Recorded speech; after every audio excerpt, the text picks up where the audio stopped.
بسم الله الرحمن الرحيم. الحمد لله رب العالمين، وصل اللهم على سيدنا محمد وعلى آله وصحبه أجمعين.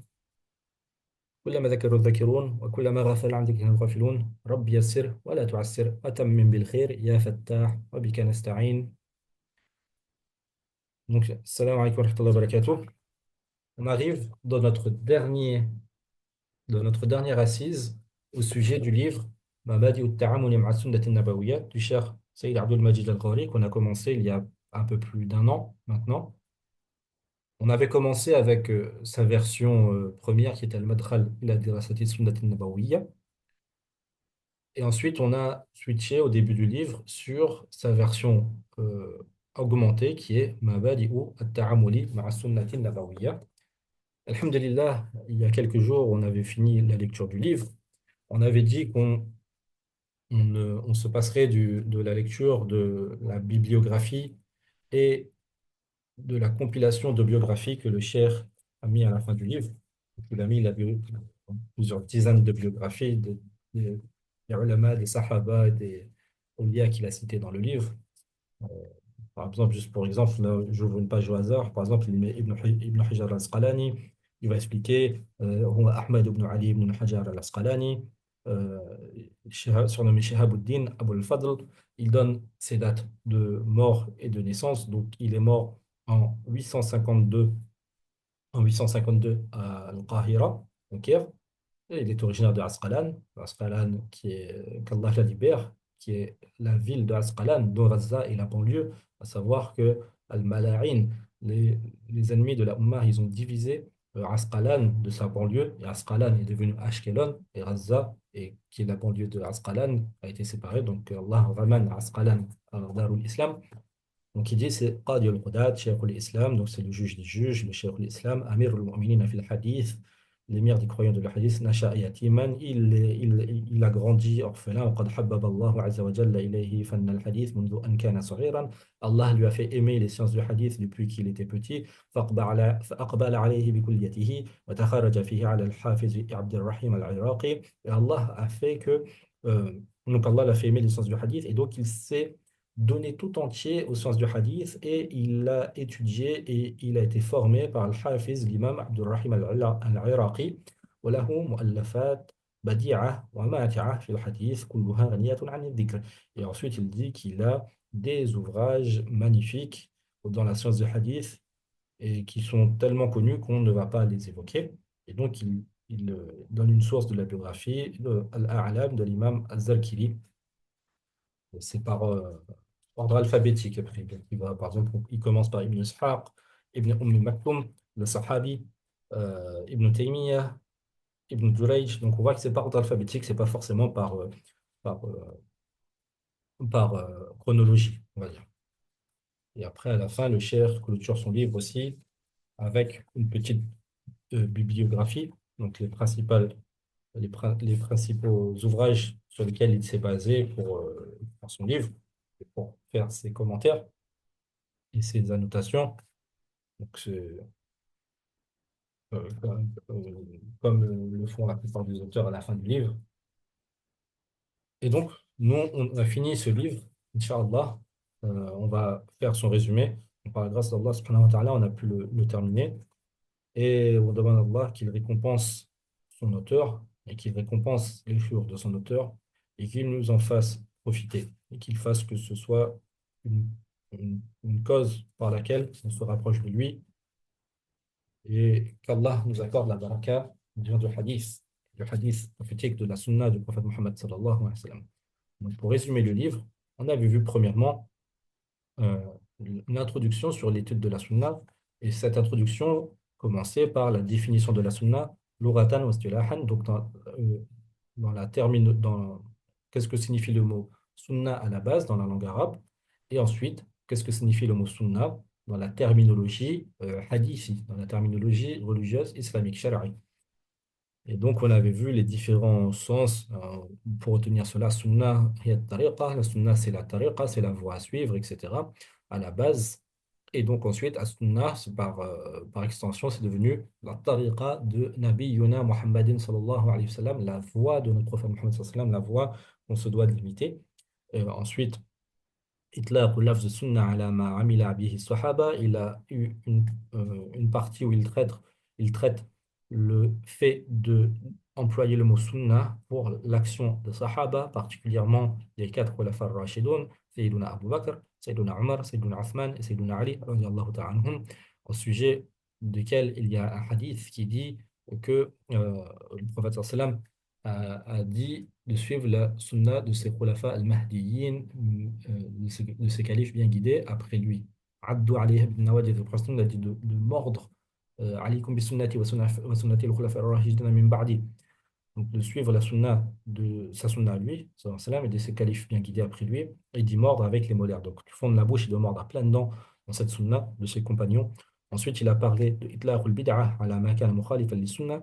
Il a parlé, donc quand on parle d'une chose, souvent pour dans les sciences religieuses, dans les sciences islamiques, pour décrire une chose, souvent on va décrire pour mieux la comprendre, on va décrire son inverse. Et c'est par l'explication de ce qu'est son contraire, son inverse, que va s'éclaircir la définition de ce dont on parle. Donc l'inverse de sunnah, c'est bid'ah, c'est l'innovation. Donc il va ensuite faire un passage sur la bid'a et l'emploi du mot bid'a pour tout ce qui contredit la sunnah. Il va expliquer la différence entre hadith, sunnah et sira. C'était un passage très important aussi. Hadith, sunnah et sira. Donc, pour résumer globalement, sunnah, c'est très large, c'est tout ce qui a trait avec le prophète sallallahu alayhi wa sallam, c'est tout ce que le prophète sallallahu alayhi wa sallam il a dit. Euh, Ça, c'est dans un sens, on peut employer ça dans un sens. Ensuite, il y a le hadith. Hadith, c'est le propos du prophète sallallahu alayhi wa sallam. Le propos du prophète sallallahu alayhi wa sallam. Donc, le prophète il va dire quelque chose, ou dans la terminologie de Muhaddithun, c'est pas que le propos, c'est qawl, c'est af'al, donc tous ces propos, ces approbations, ces actes, euh, etc. Donc, tout ça, c'est le hadith. Le hadith, c'est vraiment la partie récit de la sunna. Et sira, c'est sa vie, la vie du prophète sallallahu alayhi wa sallam. Donc, euh, ces termes se recoupent sur une partie et ont un sens propre à eux sur une autre partie. Ensuite, il définit les différentes catégories de la sunna, car comme on a vu, la sunna a différents sens, différents champs d'études en fonction des types de ulama. Par exemple, les muhaddithoun, ils ont une définition de la sunna. Sunna al-qawliya, sunna fi'liya, sunna taqririya, sunna khilqiyya ou khuluqiyya, donc les sunna la sunna au niveau des propos du prophète sallallahu alayhi wa sallam. Donc ici, sunna égale hadith en général, chez les muhaddithun. Sunna égale hadith. La sunna qawliya, c'est les sunna al-hadith qui sont, que le prophète sallallahu alayhi wa sallam a prononcés. Sunna fi'liya, c'est ces actes que les sahaba ont ramenés nous ont préservé pour nous de génération en génération. Sunnah taqririya, c'est sa approbation. Sunnah khilqiyya ou khuluqiyya, c'est ses traits comportementaux ou son caractère béni, sallallahu alayhi wa sallam. Ensuite, taqsim al-fuqaha, les sunnah. Comment les fuqaha, eux, ils ont compris la sunna. Donc, les fuqaha, ils ont approché plutôt l'aspect législatif de la sunna. Donc, ils ont utilisé le hadith et à partir des hadiths, ils ont extrait les sunna. Sunna, c'est plus l'aspect légal ici. Le sunna dans le sens de loi. Donc, les sunna, ils ont ensuite divisé les sunna mu'akkada, les sunna qui sont fortement recommandés, les sunna ghayr mu'akkada, les sunna qui ne sont, sur lesquels il n'y a pas un emphase aussi fort. Taqsim ba'd al-mu'asirin li sunnah. Donc ensuite, on a vu aussi que chez certains ulama contemporains, il y avait d'autres classifications de la sunna. Certains ont dit qu'il y avait la sunna tashri'iyya, la sunna ghayr tashri'iyya. Donc ça recoupe un petit peu ce qu'ont dit les fuqaha.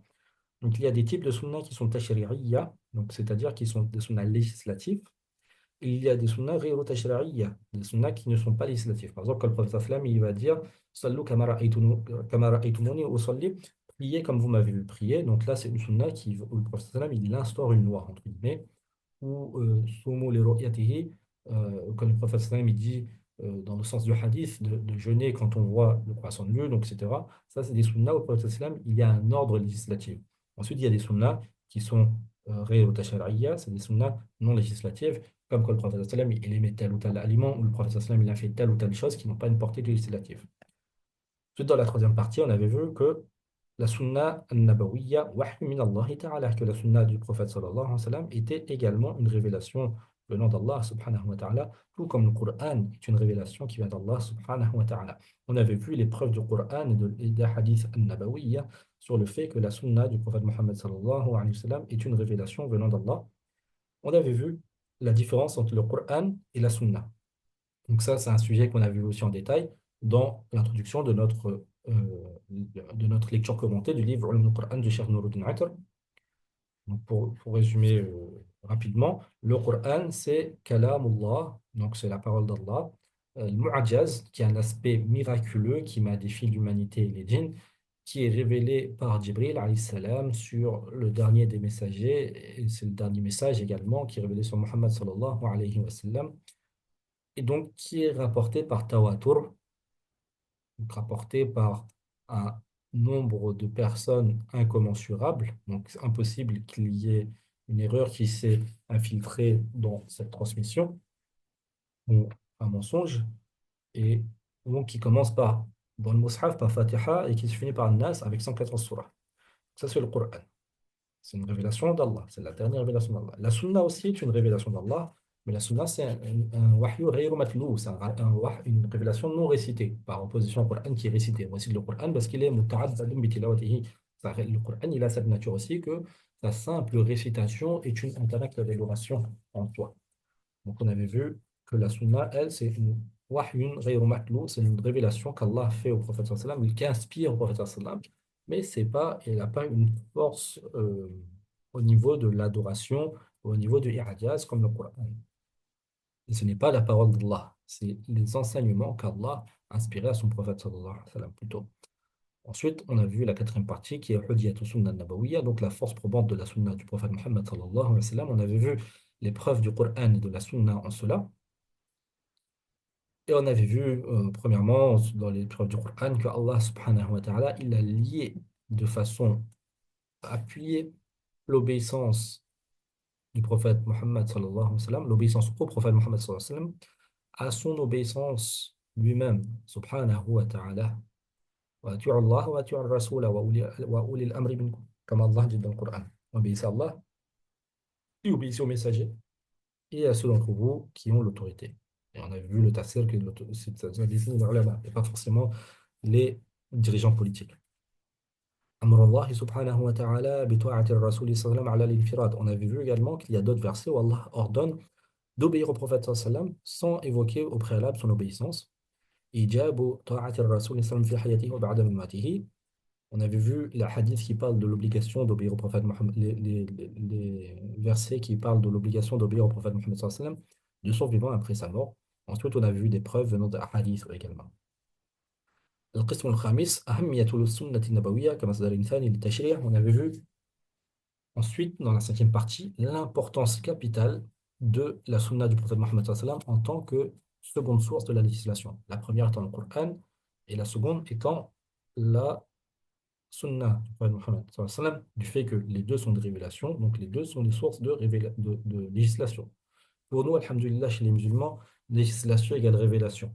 Et toute législation contraire à la révélation, kufr, est quelque chose qu'on se doit de détester dans le plus profond de notre cœur. Donc, la sunna du prophète Mohammed sallallahu alayhi wa sallam est notre seconde source de législation. Et donc, on avait vu par la suite que la sunna, elle a différents rapports avec le Coran. Tawkil sunna an-nabawiyya li ayati al-Qur'an al-Karim. Donc la sunna, des fois, elle va venir appuyer un point, elle va appuyer un point qui est déjà abordé dans les ayats du Qur'an al-Karim, dans les versets du Qur'an al-Karim. Secondement, la sunna aussi, elle vient en tant que tafsir du Qur'an. Elle vient en tant que tafsir du Qur'an. Donc on avait vu les hadiths où Allah, où le prophète d'Allah sallallahu alayhi wa sallam avait dit que Allah lui a donné le Coran et lui a donné également une autre révélation similaire qui, sous-entendu, qui est sa sunna. Et donc sa sunna va venir éclairer le Coran. Les deux sont inséparables. Allah a envoyé le Coran et a envoyé entre guillemets, le mode d'emploi du Coran par la sunna du prophète Mohammed sallallahu alayhi wa sallam. Donc l'un des premiers rôles de la sunna, c'est de faire le tafsir vivant du Coran. Tafsir ou sunna ma ajmalahu al-Qur'an. La sunna, elle va venir des fois détailler ce qui est laissé général dans le Coran. Elle va venir éclairer ce dont le sens est laissé un peu, on va pas dire obscur, mais dont le sens est laissé non détaillé, non expliqué dans le Coran. Donc il y a des fois des choses, si on se base uniquement sur le Coran, la lecture du Coran, on ne va pas forcément comprendre si on ne retourne pas à la sunna, parce qu'il y a un lien intrinsèque entre le Coran et la sunna. Ensuite, bayan ou sunnati ma abhamahu al-Qur'an. Donc, la sunna, elle va venir aussi exposer ce que le Qur'an il a laissé de façon non définie. Taqyid ou sunna nabawiyya ma tlaqaha al-Qur'an. Donc, ensuite, on avait vu toutes ces discussions un peu de usul al-fiqh, que la sunna, elle va venir mettre des conditions dans ce qui a été décrété dans le Coran sans condition. Elle va venir spécifier ce qui a été non spécifié dans le Coran, donc du tarsis, de ce qui a été am. Elle va venir détailler des jugements au sujet de choses, au sujet d'un fondement qui a été décrété dans le Coran. Et donc, on avait vu aussi la discussion sur le nasr, que la sunna elle peut abroger des choses.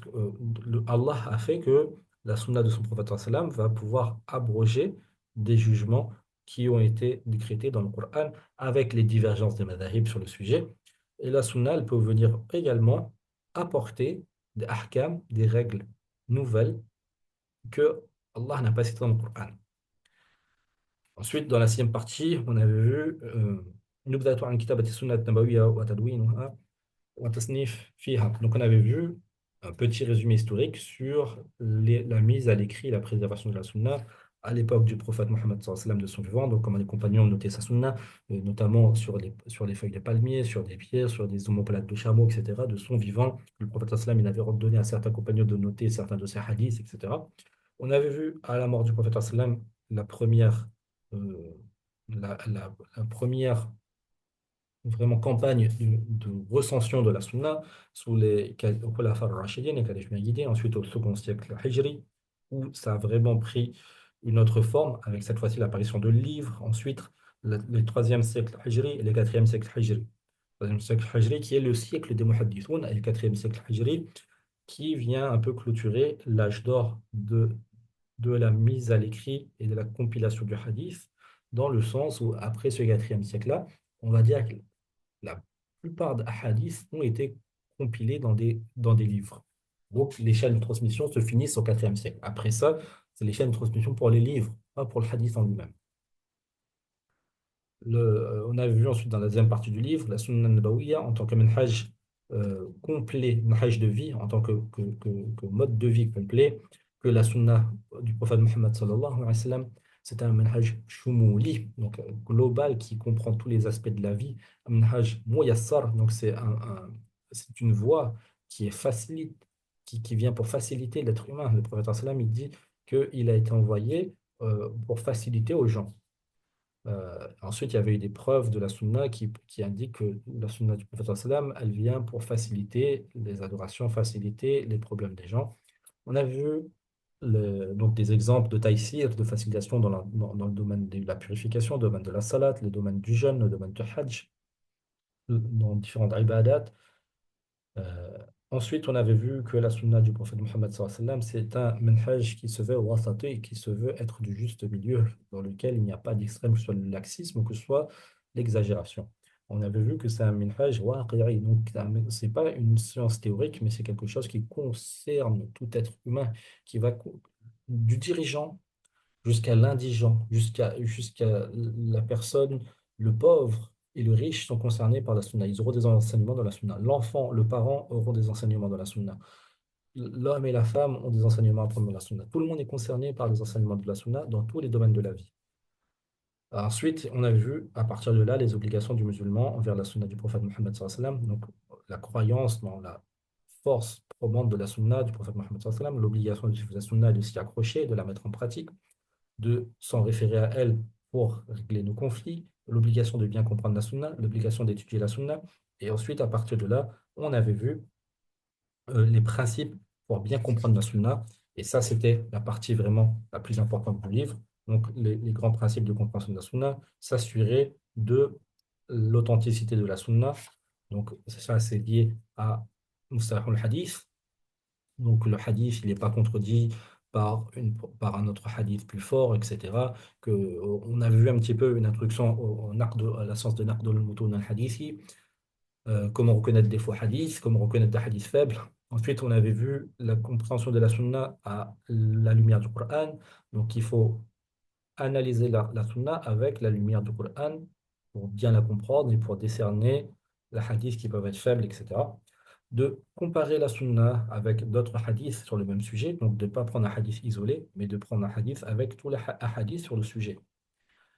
Ensuite, on avait vu comment faire lorsqu'on a deux hadiths qui sont en apparence contradictoires, donc al-jam'u wa tarjih bayna al-ahadith al-muta'arida, donc comment on va agir quand on va prendre en considération les deux hadiths en même temps, ou bien qu'on va préférer l'un à l'autre, ou bien quand on va faire le tawaqquf, on va abandonner la mise en pratique des deux hadiths, etc. La compréhension de la sunna euh, avec à l'aune de son contexte temporel et son contexte géographique. Donc, on a vu que c'était très important pour comprendre la sunna, avec plusieurs exemples. Et la compréhension, le septième principe, c'est la compréhension de la sunna à la lumière des maqasid de la sharia, donc des objectifs de la sharia, et la compréhension de la sunna à la lumière de de la bonne interprétation de la langue arabe, donc à la bonne compréhension de la langue arabe, et les terminologies religieuses, mais aussi les terminologies qui sont liées aux us et coutumes. Donc c'est important d'être au courant des différents sens qu'un mot peut avoir dans la langue arabe, des différents sens religieux qu'un mot peut avoir, mais aussi des différents sens par rapport aux us et coutumes de l'époque du prophète sallam pour comprendre les hadiths. Et on avait vu aussi l'importance de comprendre la différence entre la haqiqa et le majaz, le sens propre et le sens figuré, dans l'approche de la sunna. Donc, c'était ça les huit principes pour avoir une bonne compréhension de la sunna. Ensuite, à la fin du livre, on avait vu comment on va interagir avec la sunna du prophète Mohammed sallallahu alayhi wa sallam et l'utiliser dans deux domaines très importants qui sont le fiqh, donc la science du fiqh, et la science de la da'wah. Donc là, on a vu que la sunna, le hadith, il est capital dans la science du fiqh, comme il est capital dans la science de la da'wah, et qui nous donne des outils dans le fiqh, comme il nous donne des outils dans la science de la da'wah. Et on avait vu aussi qu'à travers cela, c'était la concrétisation de notre shahada quand on dit Ashhadu anna Muhammad Rasulullah, quand on atteste que Muhammad est le messager d'Allah, sallallahu alayhi wa sallam, c'est qu'on va utiliser sa sunna, on va suivre sa sunna dans tous les domaines de notre vie. Et on avait vu que le da'i, il se doit de se référer à la sunna. Il se doit d'avoir un wird de la sunna. Si on doit retenir quelque chose, c'est d'avoir un wird de la sunna, de s'imprégner de la sunna. Les différents types de livres qui traitent de la sunna du prophète Mohammed sallallahu alayhi wa sallam. Et à la fin, on avait fait un petit rappel, justement, parce que c'était lié à l'utilisation de la sunna dans le domaine de la da'wah. Un petit rappel. On avait lu le rappel du Cheikh Al-Ghawri sur euh, le hadith da'if et l'approche qu'on doit avoir du hadith da'if, soit dans le domaine de fada'il al-a'mal, targhib ou tarhib, donc dans le domaine des vertus des actions, etc. Qu'on ne va pas totalement délaisser le hadith da'if, mais qu'on va le prendre avec des précautions et ce que les ulama ont dit à ce sujet. Et on avait fini sur cela. Donc, on a fait un rapide résumé du livre du Cheikh Abdelmajid Al-Ghauri. On n'aura pas le temps de résumer les deux livres qui sont liés à ce livre Mabadi Ta'amuli ma'a Sunnati Nabawiyya, qui sont son livre sur le phénomène du rejet de la Sunna. Donc l'histoire de ce phénomène, les différents groupes, comment cela est apparu, quelles sont les causes qui ont mené à cela. Et le second livre lié qui est Hujjatu Sunnah Nabawiyya, donc la valeur probante de la Sunna du prophète Mohammed sallallahu alayhi wa sallam à la lumière des preuves religieuses. Donc on va s'arrêter là, Inch'Allah. Et on demande à Allah de nous donner une bonne compréhension de la sunna et un suivi de cette sunna, et surtout d'être ressuscité parmi les suiveurs de notre maître Muhammad sallallahu alayhi wa sallam, derrière lui, Yawm al-Qiyamah, et de boire à son bassin et d'être dans le fil Jannat al-Firdaus avec lui. On demande à Allah qu'il secoue la umma de notre prophète Muhammad sallallahu alayhi wa sallam, particulièrement en Palestine, à Gaza et ailleurs dans le monde, Cachemire, Soudan et partout ailleurs. وصلى اللهم على سيدنا محمد وعلى اله وصحبه اجمعين سبحان ربك رب العزه عما يصفون وسلام على المرسلين والحمد لله رب العالمين والسلام عليكم ورحمه الله وبركاته